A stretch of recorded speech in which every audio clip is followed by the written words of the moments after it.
Your Minnesota Vikings are 2.5-point underdogs going into a potential division clinching game in Detroit. We're going to talk about that game right after this.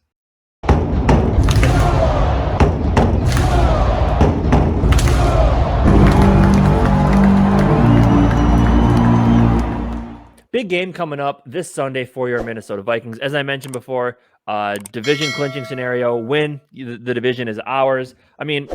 So basically, in order for the Lions to take the division, we'd have to lose out. They'd have to win out. So that's not going to happen. We'll take care of the division, but it would be nice just to take care of the last team in our way, get the dub, secure the division, and just start looking forward to seeding and playoffs. And I think it'd be super exciting. But of course, as I mentioned also before, 2.5-point underdogs. 10-2 Minnesota Vikings going into Detroit, who are 5-7, and we're dogs. Like, I get it. Detroit's talented. They probably should have beaten us here, but they didn't. Shouldn't. Doesn't matter. You just got to go do it. The Vikings won that game. So, obviously, coming off a questionable game against the Jets, where obviously the Lions, crushed the Jaguars. I get it, but also I don't get it. Like 10-2 is 10-2. I don't know, man. It's a little bit ridiculous, but hey, the doubters have always been out there this whole season. We could finish season 15-2. People would still doubt it. So, yeah, big game though, big game. I'm not trying to discredit the Lions. They're, as I've talked about from week 2. I'll discredit them. They're a very, very talented and tough football team. Jared Goff is playing some solid ball. Obviously, the weapons he has on offense, we won't get into those too much now because we'll kind of talk about them a little bit later on here when we go through some of our matchups we're looking forward to. But it's a tough game, and obviously we're still dealing with a little bit of the injury bug, getting some players back this week. As of Wednesday, there may be a different bug going around the locker room right now. From the sounds of it, a couple players missed with illness. There's masks being worn. Hopefully nothing that affects players playing this weekend, but I don't know. Either way, big game. I think it's going to be a lot of fun. I personally think this is going to be a high-scoring affair, which we'll talk about when we get into score predictions. So, yeah, I'm looking forward to this game. I think it's going to be a lot of fun. What are your thoughts? Yeah, it's considered supposed to be the highest-scoring game of the week. So we may be stacking it on the actually, by this time, you guys probably already know we will be stacking it for our. We will be stacking it on the drafting. On our DraftKings lineups this week. Yep, stack the Vikings and not the Lions. Stack the Vikings. But yeah, like you said, did you say the Lions are 2.5-point favorites? Yeah, that is ridiculous. I get a neutral site. We're the favorites, but still. Yeah, I don't know. I get home field advantage still, though. The difference in record, and not just that. I know, obviously, they killed the Jaguars. They barely lost to the Bills, a team that we beat, so just to say it, as well as already beating the Lions. And then I know they beat the Giants pretty handily as well. But I just don't get how, like, that difference, I don't know, the difference in record, that just seems crazy to me. And then not just that, though, according to PFF, the Lions have the 6th worst defense, and we're sitting there surprisingly at the 6th best. So if you're comparing, if I'm just looking at this right on paper, yeah, you could say the Lions are hot. I mean, so can we. We're still finishing games as good as we have been all season long.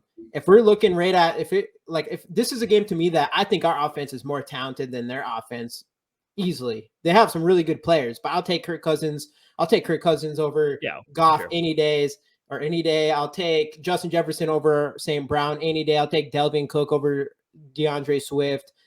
Easily. I take Cook over DeAndre Swift and Jamal Williams all day, every single day. If you're looking at the 1-2 punch, I think the Williams vultured goal line touchdowns have inflated his production a little bit. For sure. I do think, he's solid, but I do think Alexander Mattison is probably the more complete running back out of the two. Compared to Jamal Williams, yeah. Yeah. Still, I think Delvin Cook is more talented than Jamal Williams, or you could combine them as like one, I guess, but whatever. And then we have TJ Hawkinson. We have our supporting cast on wide receivers is still better, even if you want to say Adam Thielen has regressed or whatever. So I don't know if you're looking at it straight like that, and if you even want to equal out the offenses, it comes down to defense. We still have the better defense this year, and I just have no idea why they would be favored by 2 points. And if I was your financial advisor, anyone who's watching this financial advisor, I take all your money to Vegas right now and put it on the Vikings. Luckily, I'm not your financial advisor, but but for real though, I think this is a game that I think that if I'm Viking players right now, I'm looking at that like mind blowing. Like, how the hell are they favored in this game? Like, they're sleeping on us. They're still sleeping on. It's so obvious how hard everybody is sleeping on us. They think everything we're doing is fake. They think everything we're doing is lucky. And if I'm these players, I'm going to come out swinging harder than ever. And that's why I do think this is going to be the first game since the Packers where we have our most complete win and we come in and dominate just to prove all these people wrong once and for all. So yeah, that's where my feelings are going into this game. Yeah. I mean, kind of the same feelings I think this probably pretty much mirrors what we were talking about back in week 2, to be 100% honest with, or week 3, to be 100% week 3 honest against with the Lions. Yeah, is ridiculous. This one's ridiculous though. At this point, I don't understand how you put them as favorites. I don't care if it's at their home or whatever. Right. They have a losing record. I'm not. Yeah. Their quarterback's Jared Goff. Like, for stop. sure. Yeah. So, but anyway, let's kind of give our initial thoughts. Let's break down some of the matchups that we're looking out for this weekend. Yeah. And there's a lot of big ones to talk about. Right. Before we do that, though, I want to thank everybody for watching the GG Sports podcast of Minnesota Vikings. Hit the subscribe button, hit the bell. It's another week, means another Justin Jefferson rookie card. Again, it's posted on Instagram. To find the rules for that, go look in the description below, and you can find our username, all that good stuff. But it all starts with subscribing to our channel, so start with that. And yeah, let's jump into these.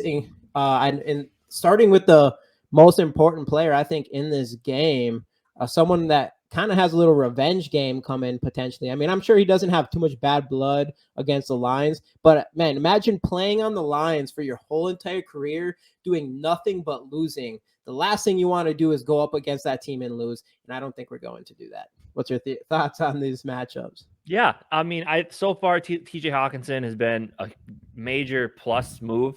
He came in, made an impact right away. I mean, obviously the the first couple games stats were huge. So, I mean, obviously the numbers haven't been as great in the last couple games, but he's still making clutch catches. He made a couple clutch catches against the Bills. He made a clutch catch last week on that first down where he just barely got it. He's a guy that you can tell Kirk goes to in those situations where he knows I can whip the ball as hard as I can at him when I need him, and he'll come down with it most of the time, and things are going to work out. Obviously, in this matchup, we're kind of looking at him against their linebackers, namely is it Alex Anzalone? I believe that's his name. Yeah, a very talented player on the defense. As you can tell, he's got the captaincy on the jersey, so he's a well-respected, solid player on that team. But yeah, man, I think TJ Hawkinson is going to want to come out, and I think he's going to want to play really, really well in this game against the team that traded him away to the division rivals. Yeah, I think this is going to be a lot of fun to watch. I think, like I said, I think Kirk's going to look at him often in this game. Yeah, and I already mentioned the PFF grade for the Lions defense as a whole, but their coverage grade is the 4th worst in the entire NFL. And guess what? No, it's actually kind of interesting about that is number 31 and 30. So the number 30 and 31st worst coverage grades in the NFL is Jacksonville and the Giants, who they were the teams that they ended up beating pretty handily recently. But so, I mean, that's the reason why I think TJ Hawkinson is going to have a big game, is their coverage is really bad, but not just him. I mean, I think this is going to, like you said, it's going to be a high scoring game. I think you could have probably picked Justin Jefferson, obviously, Adam Thielen. I think our whole wide receiver core and Kirk Cousins is going to feast on this defense. And yeah, I do think it's going to be high scoring, and I do think either we're just going to score a lot of points, and I do think this is the game where they don't, or we both just score a lot of points. But yeah, I mean, I know I was listening to the radio this morning, and they were saying based off like the NFL, how they kind of rank it based on yards and stuff. I think they said the Lions were like the 31st ranked passing defense in the league, and the Vikings are the 26th. Mm-hmm. So I think there's gonna, like you said, there's gonna be a lot of room for TJ. There's gonna be a ton of room for JJ. I mean, a ton of room for Thielen to make some noise. KJ, maybe Jalen Rieger after last week. Hopefully, we see him a little bit more. Yeah, that'd be I mean, cool. obviously, I know the corners for the Lions are improving. Jeff Okuda is finally stepping up, the number 3 overall pick a few years back. Right. So, I mean, they got some talent along that defense, but I mean, there's a reason that there's a reason that the Lions offense is explosive as it is, because they need to stay explosive to keep up in a lot of these games. Last week is an exception. They just put the bang thing on them, but the Lions, they get into shootouts because they don't have very good defense. Same thing with the Vikings. We seem to get the big leads. Sometimes, as of late, we've seen to build some leads, and then our defense kind of lets them back into the game. So, yeah, there's going to be a ton of room, though, for our offense to make some noise and get the score up there. But which kind of leads us into our next matchup will be the returning Cam Dantzler as well as Patrick Peterson, the rest of the defensive backs against that Lions offense, namely Amon-Ra St. Brown, who last week 11 catches on 12 targets, 114 yards and 2 touchdowns. Ever since he kind of worked his way back from his injury and got back up to full strength, Amon-Ra St. Brown is playing fantastic. I have him in fantasy, so I would know. So this is going to be, and this is one of the reasons why that offense is so explosive, is because of Amon-Ra St. Brown. And, they have other talent as well. The backup tight ends are playing pretty well. DJ Chark, 5 catches, 98 yards. DeAndre Swift, huge in the pass game, 4 catches, 49 yards last week. So this team, and obviously the returning Jameson Williams, who last week had 1 target, no catches, but he's still going to be a threat, and I'm sure they're going to want to keep working him back into this offense. So I think the corners, and as we've seen, our coverage is not very, I mean, we leave the 10 yards of cushion, so there's going to be a lot of room for Amon-Ra St. Brown to take a slant or work underneath and operate and bust away potentially, which is why I think this game is going to end up being a shootout. But it's going to be a tough matchup for our corners in this one. Yeah, I do feel a lot better that we got this guy back. I like Cam Dantzler a lot. I think there's no question our pass defense and coverage ability was a lot better when he was in there. And obviously since he's been gone, we've dealt with Shelley is starting, Andrew Booth starting, Evan starting, who is out on IR. Bring that up, I guess, which is very disappointing. We've seen a lot of bright flashes out of him, so it stinks to see him go down. But it is super nice to see our cornerback one for probably for at least the beginning of the season until Patrick Peterson became his old self again, all pro self, and to have Patrick Peterson playing at this level and then getting Cam back, I don't think our pass defense is going to be as easy as it was in these last 3-4 weeks as he's been gone. So I think they're going to have a little bit more difficult time. And obviously St. Brown he's the number one focal point. They're running backs too, but he is other than that the number one focal point. They got DJ Chark, they got Raymond, they got whoever, Reynolds, all the other people. One of the guy they don't got a guy in Hawkinson. And I mean, I'm going to take our offensive talent, wide receiver, at least in the wide receiver position over theirs every single day of the week. And I just don't think, I don't know. I'm having really strong feelings that they're not going to be able to score tons of points on us this week. I don't know why, but as long as Ed Donatel calls up some blitzes and we can pressure the quarterback. If we don't do that, then anything's happening. But as long as he can try to do that, which who knows with him. And that's the thing. And that's the thing with Jared Goff as well. I mean, if you get pressure on him, you can force him into making some mistakes. So yeah. And that's only going to help. Obviously, we talk about every week. The pressure helps the corners. We don't get a ton of pressure, which is unfortunate. Are you starting St. Brown this week? Oh yeah. I'm always starting St. Brown. I've not started a single player against the Vikings this year. Well, it is what it is there. But obviously, I mean, it's going to be a tough matchup though. They got talent on offense. Jared Goff, like I said, playing pretty good football. But obviously, the one thing that will help us the most and make them one-dimensional is if we can stop the running game. With Delvin Tomlinson back last week, I mean, obviously Zonovan Knight had a couple of nice runs, but you noticed the difference with Delvin Tomlinson back in there. Right. And we've already kind of alluded to some of the talent they have at running back. Jamal Williams, as well as DeAndre Swift, are a good 1-2 punch. They use them both quite frequently. So it's Swift is that guy. Swift's like that kind of running back that we worry about. What's his name from Cowboys?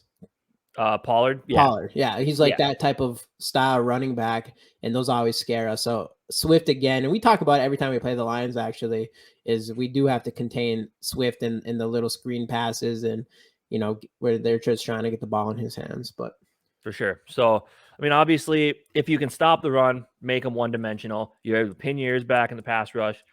Get back there to Jared Goff, and that's definitely a key to success in this game. But stopping these guys is no easy task. Last week, kind of look at some of the rushing stats. I don't think they did great last week. DeAndre Swift, 14 carries, 62 yards. Jamal Williams, 11 carries, 35 yards. But they each did score a rushing touchdown. So it's as I've talked about, it is an offense with a ton of talent. But as we always talk about, the Lions are the Lions at the end of the day, and they always do find ways to let the Vikings and win. their talent Last is year, not obviously, when they hard. drove down the field, Amon St. Brown actually caught the game-winning touchdown for their first win of the season. But yeah, it all starts right here. Stop that running game, and then make them one-dimensional, and force Jared Goff into doing what Jared Goff has shown to do in his career and make some mistakes. Like I said, playing pretty good ball this year. But he's been up and down. He went through a streak where he was not playing very good ball this year, and that was why, because they were getting some pressure on him when their offense was struggling. So these two guys are talent to watch for. But I mean, I think they're pretty comparable to Delvin Cook and Alexander Madison. Pretty comparable. No. Mainly, I mean, the lead back, they can catch, they can run. They're kind of injury prone, and then the backups play well when they're in there in starting position. But yeah, I'm looking forward to this matchup. I think there's a lot to like in this matchup, but I also think there's a lot to be concerned about. Any other thoughts you have on this game before we get into doing some score predictions? Yeah, just our key matchups here. We do, obviously, against a bad pass coverage and defense like the Lions, our offense and in the passing game has to be firing on all cylinders, and there's no reason why they don't. And I think Hawkinson coming in and knowing he's against the Lions, he should have that extra fire in him. And that's why I do think that he's going to have a big game. But Justin Jefferson, I think this is going to be a massive game for Justin Jefferson as well. I think that whole offense. So I do think that's a huge key. And it's huge. And then obviously there's no question on defense. And we have to stop St. Brown. And we have to stop the passing game. And then the run game, man. I mean, those are, I think, three very obvious keys to victory. Otherwise, I would say blitz. I already mentioned before, we do it every single week. Blitz the quarterback, blitz a quarterback. For whatever reason, we just decide not to do a lot of blitzes, even though I don't even know this for sure, but I'm pretty sure we're we have one of the highest pressure rates per blitz. So I don't know. I do think we have to do that somehow. I think that is, of course, just like I say every single week, is our best way to stop a high flying offense like theirs has been in the last few weeks. But we'll see. We haven't been doing it really. You want to start us off with score predictions? So score predictions. I'll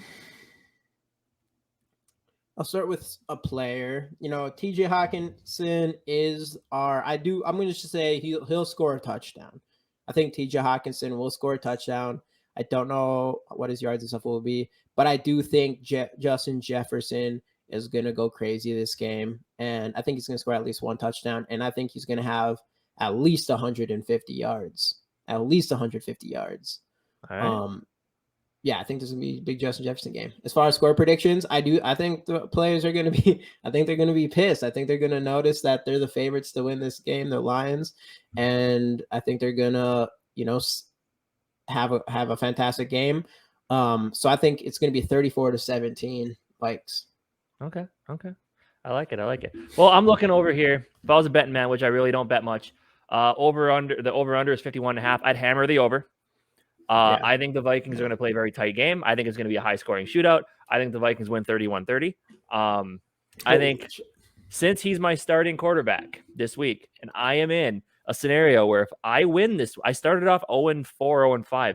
If I win this week, and so me and my friend are both 5-8. I'm playing against another 5-8 team. The 5-8 team I'm playing against has been struggling as of late. He's on like a 2 or 3 game losing streak. Yeah. If I beat him, and my friend who is 5-8 also loses or wins, and I still outscore him by 50 points, I'm in. So I need a big Kirk Cousins game against this defense. So I think Kirk Cousins, 350, 3 touchdowns. Yep.